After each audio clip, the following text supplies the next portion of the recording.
Today's episode comes to you courtesy of Eric, who's been supporting this channel as a Brigadier General patron. I truly couldn't do this without the support from amazing patrons like Eric, so again, Eric, thank you so much. And actually today, Eric's going to handle the intro for me.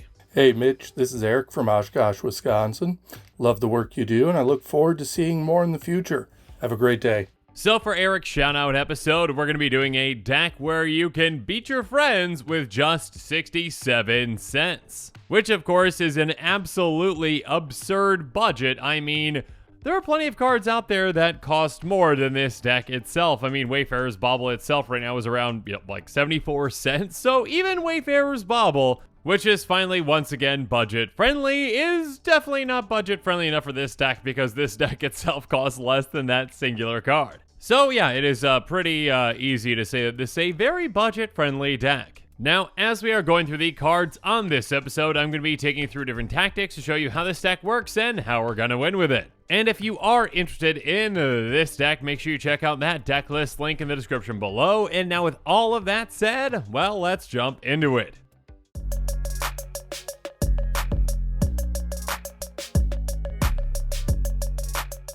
So, Minthara Merciless Soul is the commander for this deck, and let's talk about the card first, then I'll talk about the reasons why I picked this commander for this absurdly low budget. Minthara Merciless Soul is a 2/2 elf cleric that costs 2 white and a black. She has Ward X for X the number of experience counters you have. At the beginning of your end step, if a permanent you control left the battlefield this turn, you get an experience counter, and creatures you control get +1/+0 for each experience counter you have. So this commander has a lot going for her, and of course, she is incredibly budget-friendly herself. And actually, okay, even though this version of Minthara is incredibly budget-friendly, I think this one's around 11 cents or so. Yeah, there's actually an even more budget-friendly version with this alternative art version, which I think is like 5 or 6 cents. So an incredibly budget card. When trying to get down to the lowest budget possible, yeah, a couple of cents matters. So yeah, we're going to be utilizing this version regardless. Along with the budget, there are plenty of reasons why Minthara was chosen. First of all, a 2-color commander works very well with this kind of a budget because we are going to be utilizing a lot of 1-cent cards, and yeah, you need access to at least a couple of colors to be able to get a decent pool. Secondly, though, you don't want too many colors though because mana fixing can be quite difficult on a budget like this, so yeah, 2 is a good amount. But on top of the amount of colors, this commander can pack an incredible punch. Because with this commander, it is quite easy to get experience counters, and the more and more experience counters you get, the harder every single one of your creatures hit. And on top of that, this commander actually protects itself again based on the amount of those experience counters. So this commander can be very hard to deal with, and one that can make any of your creatures, including itself, hit incredibly hard. So even the smallest of creatures can be deadly with this commander. But now that we've talked about Minthara and why she was chosen, well, let's jump into the deck itself.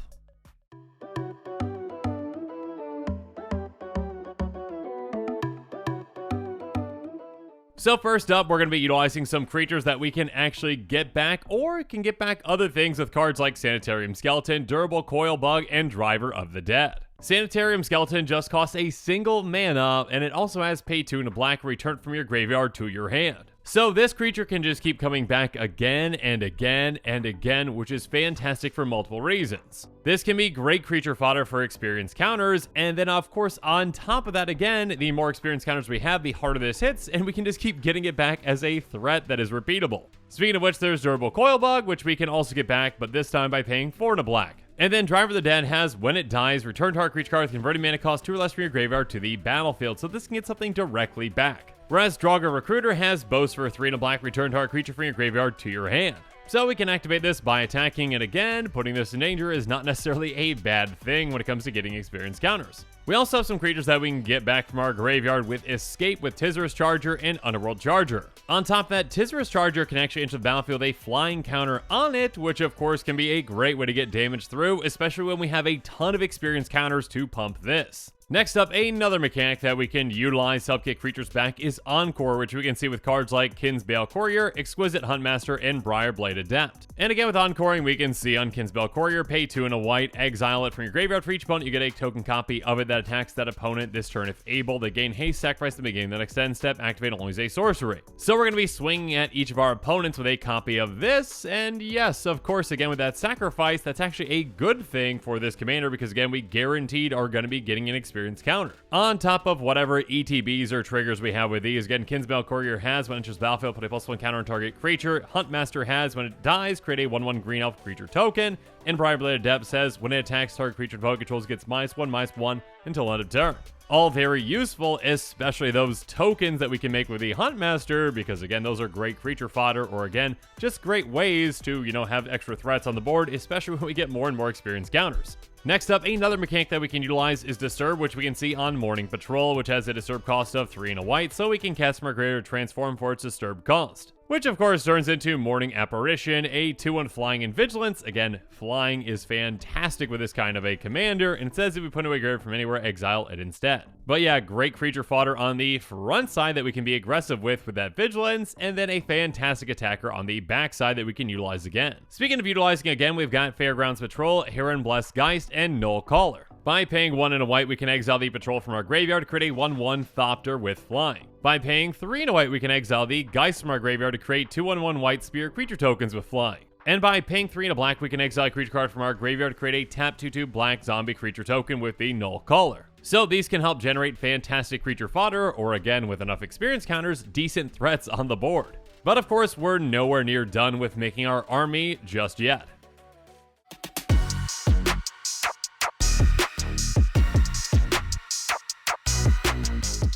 So we're also going to be utilizing cards like Glint Sleeve Artisan and Searchlight Companion, which come with a friend. Glint Sleeve Artisan has Fabricate 1, so we can make a 1/1 servo when it comes into play, and Searchlight Companion is going to make us a 1/1 spirit when it comes into play.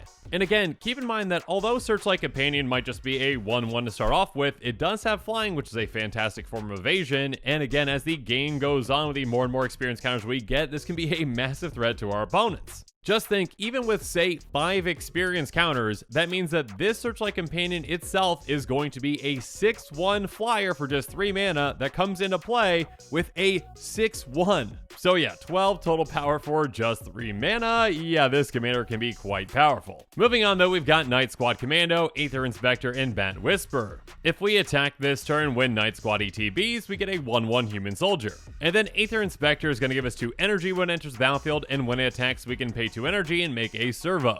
Whereas Bat Whisperer says when it enters the battlefield, if an opponent lost life this turn, create a 1/1 bat with flying. This kind of a deck wants to be very aggressive, and again, we've got plenty of evasive creatures in it, so yeah, we can easily ensure that an opponent has lost life before this ETBs. Next up, we've got Clearing Cathars, which is going to give us a 1/1 human when it comes into play, Day Squad Marshal, which also gives us a 1/1 human, and Iron League Steed, which has Fabricate 1, so again, that'd be a 1/1 servo. And of course, on top of that, this has haste, so it can be very aggressive and swing away. And speaking of aggressive, next up, there's Sensor Splicer, which is going to give us a 3/3 Golem, and on top of that, it says Golem creatures you control have Vigilance. And then we've got Girder Goons, which has, when it dies, create a tap 2/2 black rogue creature token, and of course, we can blitz it for just 3 and a black, which can be a great way to ensure that we're getting that experience counter from our commander. And then Watchful Giant actually can be a massive threat to our opponents. Again, it might just be a 3/6, but again, consider if we do have, a decent amount of experience counters, this can hit very hard. And it has when it enters the battlefield, create a 1/1 white human creature token. So again, decent amount of experience counters, even that can hit hard. Speaking of which, next up there's Accomplished Automaton, a 5/7 with Fabricate 1. And then we've got some spells like an upside as well with No Way Out, Intro-Sized Judgment. No Way Out says target opponent discards 2 cards, you create a 2/2 black zombie creature token with Decayed. And again, Decayed might be a downside for certain decks, but this one, again, having to sacrifice that creature at the end of combat is no big deal, and actually, sometimes we actually want that to ensure we get the experience counter. And then Intro-Sized Judgment is an instant that says exile target creature, then populate. So this can be some removal that can also give us, again, a massive threat once we're set up properly. Now you might think we're done with tokens and building our army, but we're not quite done just yet.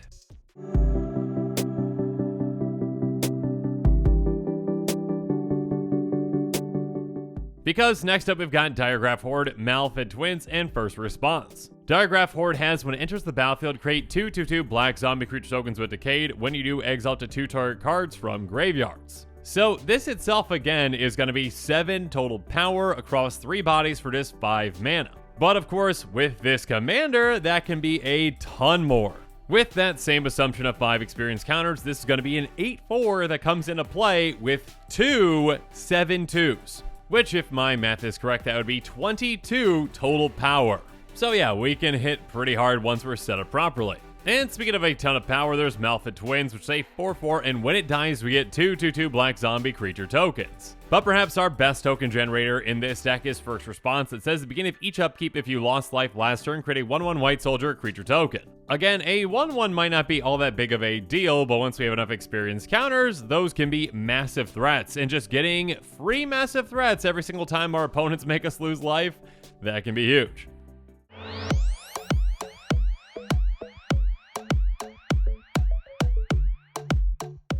Next up, we actually have some ways to force the issue and to actually gain experience counters on our own terms with cards like Defiant Salvager, Dig Up the Body, and Join the Maestros. Defiant Salvager is a free sacrifice outlet that lets us sacrifice artifacts or creatures to get counters on it. So this can keep growing throughout the game, and this can ensure that we grow our number of experience counters. And then Dig Up the Body has Casualty 1, so we can actually sacrifice a creature with power 1 or greater to copy it, then we mill 2 cards, return a creature card from our graveyard to our hand. This is a great way to get things back, and again, ensure that we get that experience counter. Speaking of which, there's Join the Maestros, which has Casualty 2, and it's going to make a 4/3 Black Ogre Warrior creature token, or again, if we sacrifice that creature power 2 or greater to copy it, that's going to be 2 of those. Next up, we've got Gluttonous Guest, which is going to make us a blood token when it comes into play, and whenever we sacrifice a blood token, we gain 1 life. Again, keep in mind, our commander does not specify what kind of a permanent has to leave the battlefield, so yeah, blood tokens will do the job as well. So we're also running Grisly Ritual, which is going to destroy target creature or planeswalker, and we get 2 blood tokens. And then Settle Beyond Reality can help us out in multiple ways. It says choose one or both, exile target creature you don't control, exile target creature you do control, then return it to the battlefield under its owner's control. So this can permanently get rid of one of our opponent's creatures and also meet that requirement for an experience counter. And of course, on top of that, keep in mind with any of our creatures that have ETBs, we can utilize those again with this.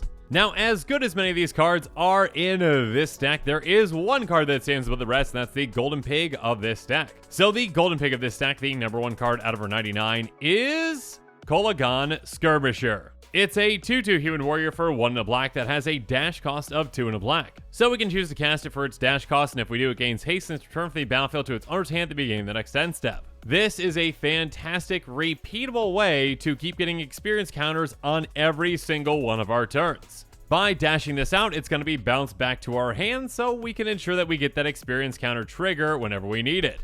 And of course, if we do need to attack an opponent, or especially if that opponent is wide open, this can be a great way to get damage through because of that haste. Of course, keeping in mind that, yeah, with all those experience counters that we have, this can hit for a ton hastily. So for all these reasons, Kolaghan Skirmisher is the Golden Pig of this deck. But of course, we're not quite done with our creatures just yet.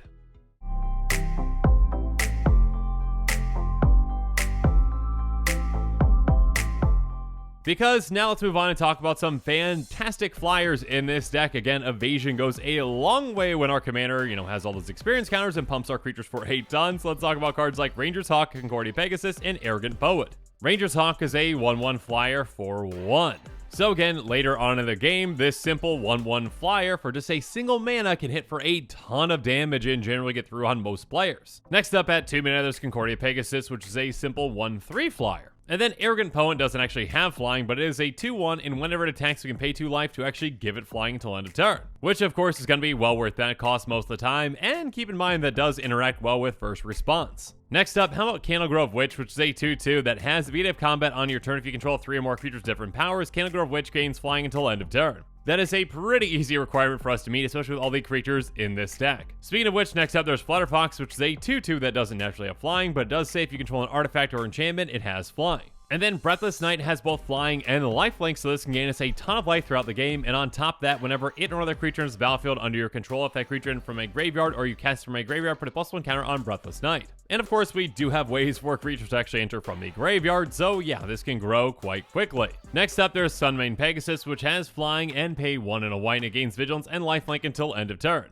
Both of which can be very helpful, especially when this can hit for a ton. And then Guardian Kieran has flying, and whenever the creature you control dies, put a +1 counter on Guardian Kieran, which of course is going to happen a lot throughout the game with this kind of attack. But perhaps our heaviest hitter though is Sky Spear Cavalry, which has flying and double strike. So of course we get to double up on that benefit from our experience counters. I mean, just think about if we have, again, 5 experience counters, that's +5/+0, which means that this is going to be hitting for 14 essentially.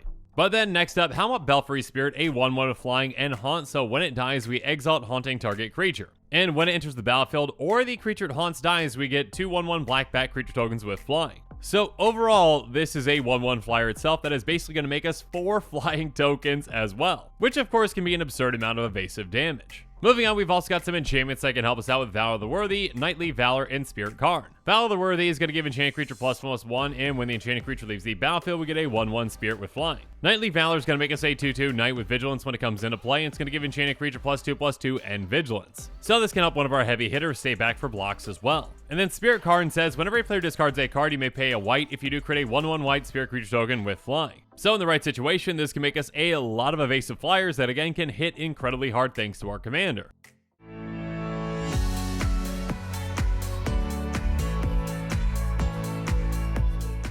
Finally though, let's talk about cards like Halo Scarab and Campus Guide. Halo Scarab has pay 2, exile from your graveyard, create a treasure token. So getting this into our graveyard isn't actually even a bad thing. And then Campus Guide says when it enters the battlefield, you may search your library for a basic land card, reveal it, then shuffle your library and put that card on top. So if we need to hit a land drop, we can with this. Next up, we've got some ways to draw some cards with cards like Papercraft Decoy, Farsight Adept, and Search Party Captain. Papercraft Decoy has when it leaves the battlefield, you can pay 2. If you do, draw a card. Farsight Adept says when it enters the battlefield, you and target opponent each draw a card. And Search Party Captain might cost 4 mana in total, but it's going to cost 1 less cast for each creature we attack with this turn, so it can cost as little as 1, and when it enters the battlefield, we draw a card. Next up, there's Revel Ruiner, which is a 3/1 with Menace, and when it enters the battlefield, it connives. Whereas Wicked Guardian says, when it enters the battlefield, you may have to deal 2 damage to another creature you control. If you do, draw a card. And yeah, pinging one of our creatures for 2 can actually just be a good thing, just to take that creature out to ensure we get an experience counter. Speaking of which, there's Crypt Lurker, which says, when it enters the battlefield, you may sacrifice a creature or discard a creature card. If you do, draw a card. And finally, we're also going to be utilizing some cards like Metal Spinner's Puzzle Knot, Demon's Due, and Jalem Tome. When the Puzzle Knot ETBs, we draw a card and lose 1 life if we can sacrifice it to do the same.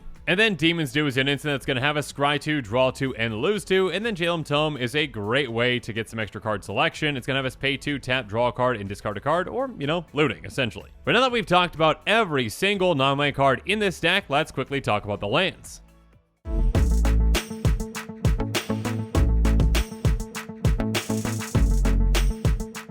Which of course are going to be quite simple since we're going to be utilizing plains and swamps. But now that we've talked about every single card in this deck, let's talk about the price.